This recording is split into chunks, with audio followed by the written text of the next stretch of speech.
조금 전에 진행을 했고요. 네. 2부로 넘어가서 그러면 이제 그 대통령을 비롯해 국무위원들의 그 동태 같은 걸 네. 그런 걸 참 얘기해. 혹시 전목사님 그것 때문에 아는 게 있습니까? 아니 뭐 저도 어제 일어난 일이고 뭐 네. 당연히 이 사항은 막 국무위원들, 국무회의 구성원들이 아마 다 사퇴할 거로 이렇게 사퇴한 걸로 이렇게 보고 네. 있어요. 예. 제가 알기로는 이제 국무위원들 일과 전부 다 사임한 걸로 알고 있고요. 예. 사임한 걸로 있고 아마 대통령이 모레 아침에 만약에 탄핵이 된다면은 네. 대행이 있어야 될 거 아니에요. 권한 대행이 있어요. 네, 권한 대행이 과거에 한교안 총리가 대행을 했잖아요. 그렇죠. 이번에도 아마 그러려면은 현재 한덕수, 네. 한덕수 총리가 대행이 되지 않을까 그런 생각이 듭니다. 아마 지난번에 박근혜 대통령도 국회에서 탄핵을 하고 그 헌법소원에서 그 나온 게 얼마나 됐죠? 몇 개월 정도 돼 나왔었죠? 그것도 뭐 제가 무슨 한 6, 7개월 아닌가 싶은데 그렇게까지는 안 그래 안 걸렸어요. 제가 알기로는 뭐 그때 아마 3개월 정도 간 걸로 알고 있거든요. 그래서 청와대에서는 이제 뭐 그 정진석 실장, 국무위원들 다 일괄 잡혀냈고요. 비서실장, 그다음 신원식 국가안보실장, 성태균 정책실장, 이분들 다 아마 사임한 걸로 알고 있어요. 자, 그런데 이제 다 사임한다고 해서 처음부터 손을 놓으면 국가가 안 돌아가잖아요. 그렇죠. 이런 문제가 있습니다. 행정부가 마비되죠. 그래서 이걸 이제 어떻게 윤석열 대통령이 지금 대응할 것이냐. 현재 제가 알기로는 윤석열 대통령이 지금 이제 반응을 안 보이고 있는 걸 알고 있어요. 누구 말들은 뭐 잠적했단 말도 들리고, 이 여당에서는 탈당 해야 된다 하는 그런 말도 들리고, 근데 아마 70%는 탈당하면 안 된다 하는 여당에서 말이요. 탈당하면 안 된다. 뭐 그런 말이 좀 들리고 있습니다. 그리고 야당은 뭐 하고 시민단체에서는 그러고 이제 진보 3당 윤석열 대통령 내란죄로 고소해야 된다. 국회를 물러나게 했다. 그리고 출국을 정지시켜야 된다. 경찰청장 조지호 청장이 사진을 몰랐나? 뭐 어떻게 들으니까 계엄 선포제 6시간 전에 알았단 말도 있고요. 그런 말이 있더라고요. 그런데 그건 뭐 확실하게 잘 알지는 못하겠습니다. 어쨌든 군에 지금 내가 듣기로는 비상계엄 선포를 하려면 국방부 장관이 아마 건의가 있어야 된다 그걸 알고 있거든요. 그렇죠. 국방부 장관 또 뭐 계엄 사령관이 이제 정해지니까. 제가 알기로는 국방부 장관 김용현. 국방부 장관인데 국방부 장관이 계엄을 건의했다 그래요. 그러고 계엄 사령관으로 육군대장인가요? 박만순가 민순가 있어요. 박만수 같은데 그분이 계엄 사령관으로 그래서 일단 그 육군 총장이라 그러네. 육군 참모총장인가? 육군 총장. 원래는 뭐 연합 사령관이 해야 된다. 뭐 그런 이야기. 아마 그런 말이 들립니다. 자, 그래서 야당이 지금 야당만 해도 190석인데 여당이 조금만 동조하면은 모레 아침에 이제 오늘 발의했다니까 탄핵 넘어가죠. 탄핵이 될 가능성이 있어요. 지금 봐서는 뭐 가능성이 높죠. 한동훈이가 저렇게 뭐 여당 대표가 저렇게 발을 벗고 이제 계엄령에 대해서 반발이 심하니까 당연히 이렇게 될 거라고 봅니다. 어쨌든 제가 이제 잠깐 관계가 들어서 기침장으로 죄송합니다. 그런데 이 이번에 비상계엄이 실패한 거잖아요, 사실은. 그죠? 6시간 만에 이제 해제를 했거든요. 국회에서 2시간 만에 결의를 했고, 윤 대통령이 스스로가 6시간 만에 해제했고, 그렇잖아요.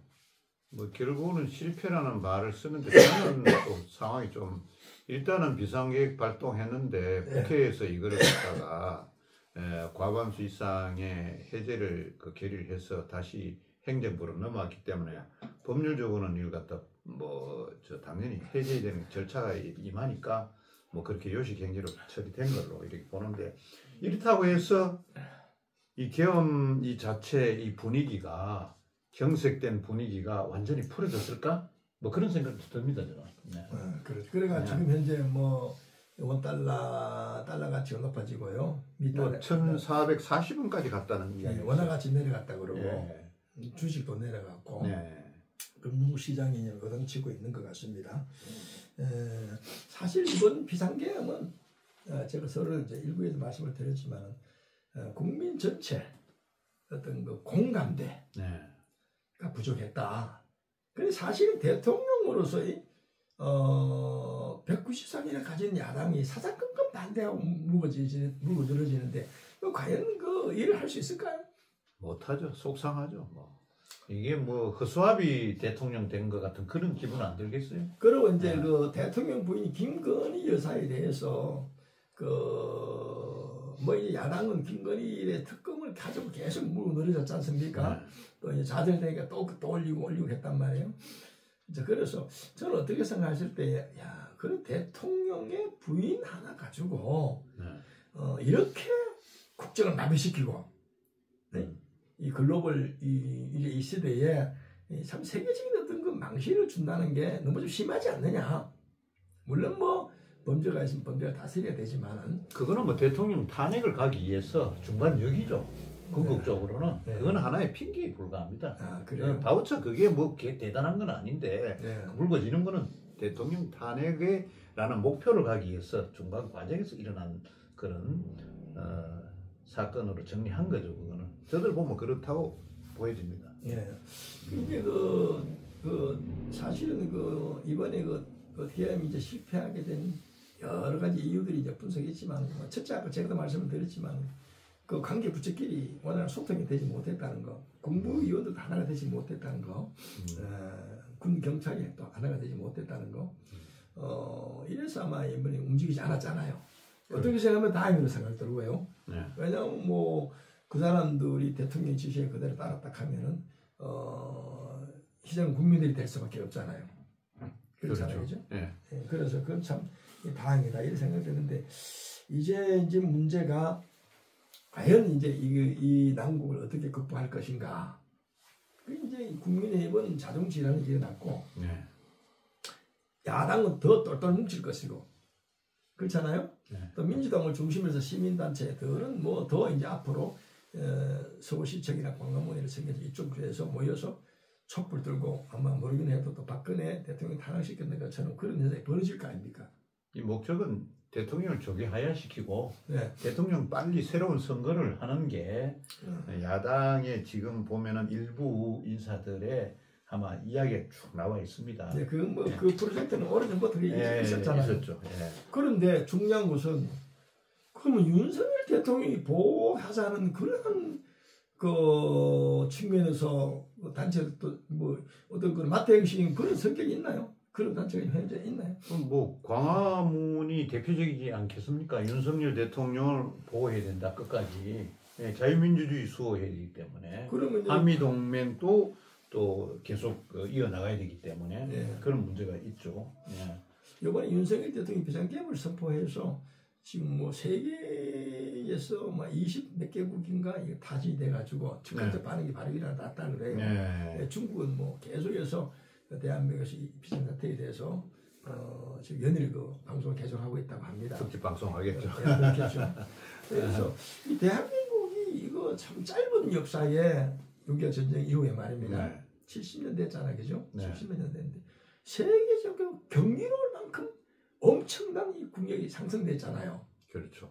경제적인 것이나 또 국방적인 문제에 있어서 세계 6위나 이런 말 있지 않습니까? 군사력도 경제도 10위권 안으로 들어간다고 그러고 또 요즘 이제 K-문화, 한류 있잖아요. K-팝 문화, K-컬처. 이것 때문에 세계에서 온통 대한민국을 배우고 한국을 배우겠다는 사람이 많아요. 이렇게 상당히 지금 이 구분이 확 좀 올라가고 있는 이 시기입니다. 제가 생각할 때 제일 아주 낙후되어 있는 게 정치권입니다. 그렇죠. 예, 가장 후진국입니다. 예. 후진 정치라고. 비상계엄을 선포할 정도로 이 나라가 지금 이런 문제가 터졌단 말이야. 자, 이건 뭐 어떻게 생각하면은 역사를 뭐 40년 전을 되돌렸다 그런 말이 있어요.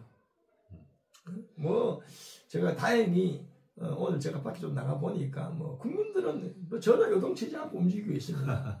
제가 그것만 생각해도 아니 먹고 살아야 되니까 국민들은 그래도 상당히 선진적인 그런 자세를 보이고 있어요. 국민들이요. 네, 그래서 우리 정 목사님은 제가 아까 실패한 이유를 몇 가지 들었지 않습니까? 네. 예, 그러면 그래도 실패한 계엄 비상사태지만 그것도 교훈이 있지 않느냐? 그렇죠. 나름대로 교훈이 있다면 어떻게 말씀드릴래요? 자, 일단은 우선 우리가 대통령께서 왜 비상계엄을 선포했겠느냐? 네. 우리가 곰곰이 생각해 볼 필요가 있습니다. 네. 그 배경은 자, 이 탄핵이라든가 특검 이게 굉장히 난무했잖아요. 네. 이 탄핵을 지금 이 정권 들어서고 난 뒤에 민주당 들어서는 22건 탄핵을 했다 그랬다. 아, 그래요? 예, 그러니까 이게 우리가 대한민국이 건국 이래 이런 국회에서 탄핵 이렇게 남발한 적이 없었습니다. 없고 지금 마치 정치권은 특검과 탄핵을 위해서 탄생되어 움직이는 입법부인 것처럼 이런 느낌이 와닿아요. 저 사람들이 과연 민생을 책임질 수 있는 국회인가? 저건 뭐 특검이나 탄핵을 하는 국회지. 이 특검 탄핵을 남발하는 국회지. 이래갖고 국민들 민생이 어떻게 되겠느냐. 과연 이 대통령제라면은 이 대통령 권한이 막강해서 입법부나 사법부를 어느 정도는 이게 관리가 돼야 되는데 이게 뭐 대통령제이지만은 대통령제가 아닌 지금 국가 현실이 돼버린 거예요. 입법부는 완전히 뭐 야당이 거의 3분의 1을 장악했기 때문에 모든 법안이 야당 손에서 다 놀고 여당은 아무것도 못합니다. 예산 보십시오. 예산 뭐 정말 긴급하게 써야 되는 예산 다 이게 뭐 빵원입니다. 빵원. 그냥 이 검찰은 580 몇 억이 아까 580조에 완전히 이거 특활비 다 날려버린 거죠. 네. 이 정도로 하니 대통령도 이게 국가 경영을 할 수가 없습니다. 예산이 이렇게 다 쳐버리면은 지금 이 시간에 네. 다음에 언론사 뉴스를 한번 잠깐 살펴볼게요. 네. 제가 이 앞에 태블릿 PC를 놓고 보는데 윤석열 탄핵 소추안 누신서에서 발의했다. 네. 현재 6인 체제 의결 가능할까? 현재 헌법 위원회 있지 않습니까? 네. 네, 거기서 현재 6명이나 가네요. 현재 의원 그렇죠. 부족하답니다. 그게. 네, 부족하다. 과연 6명으로서 의결할 수 있는가 하는 그런 문제가 제기되고 있고요. 네. 오세훈 서울시장 뭐라고 말했냐면 이재명을 위한 방탄국회가 네. 계엄 사태를 촉발한 원인이다. 뭐 그것도 뭐 틀린 말은 아니죠. 예. 왜냐하면은 이 계속 방탄용으로만 국회를 이용을 하니까. 예. 그래서 이게 뭐 할 수가 없으니까 이게 계엄으로 이게 물꼬를 튼 거 아닌가. 일단 그래서 그러다 보니까 너무나 준비가 안 된 이 계엄 선포하는 데서 국군 그러니까 군인들 동원이나 경찰적 동원 그리고 이제 내각들 국무위원들 이런 부분들은 완전히 단도를 해놓고 한마디로 준비를 완벽하게 해놓고 이 계엄 선포를 해야 되는데 그런 게 안 된 상황에서 조율이 안 된 상황에서 이 계엄 선포를 해보니까 이 사상 누각이 된 거 아닌가 하는 생각이 드는 겁니다. 여기 지금요 다음에 언론 뉴스를 또 제가 보니까 한국인들 미쳤다. 비상계엄에 놀라더니 감탄 쏟아진 이유 이랬어요. 그 감탄 쏟아진 이유 뭐 6시간 만에 이제 종료가 되고 국민들이 평안을 빨리 찾았다 뭐 이래서 그런지 그렇게 썼네요. 그리고 이재명 민주당 대표는 계엄군 체포 대상자 10명이었다. 김민석, 정창래 여기 보니까 10명이 체포 대상이다. 여기에 나오네요. 근데 뭐 사실인지 아닌지 모르겠습니다만 계엄군이 먼저 체포해야 될 사람들 10명이다 이렇게 여기서 이제 말을 하고 있네. 자기들이 말하고 있어요. 뭐 심지어는 그저 김어준 씨도 그 뭐예요 그 뉴스공장 있잖아요. 언론인 김어준이. 예, 거기도 뭐 체포 뭐 어제 한락했다 이런 말도 들리더라고요. 예. 그럼 이것도 지금 보니까 뉴스에 비상계엄 속에 침착한 한동훈 리더십이 돋보였다 이렇게 또 올라와 있습니다. 보니까 이 시간에요. 계엄 최대 수혜자 이대망 퇴전 줄줄이 상향. 이재명과 관계되는 주식은 줄줄이 상한가 올라갔답니다. 상한가? 예. 참 이건 뭐 지금 그런 말을 들리네요. 뭐 정치란 건 알 수 없으니까 뭐 지금 이 시점상 보다 또 다음에 어떻게 또 벌어질지 모르니까 이재명 뭐 대표면도 재판이 아직 많이 남았기 때문에 계속 뭐 피해 나갈 수 있을 건가 뭐 그런 생각이 듭니다. 이제 재판을 진행시키기 위해서 계속해서 검사를 탄핵하고 사법권을 무력화 자꾸 시키잖아요. 그렇죠. 뭐 국민들이 알 사람 다 알지요, 사실. 팔다리를 자꾸 잘라버리는 거죠. 예, 그렇죠. 못 쓰게 지금. 그렇죠. 근데 어쨌든 뭐 저는 그렇게 생각합니다. 이번 계엄이 실패를 했지만 국민들이 오죽하면은 동정심도 유발된다고 봐요.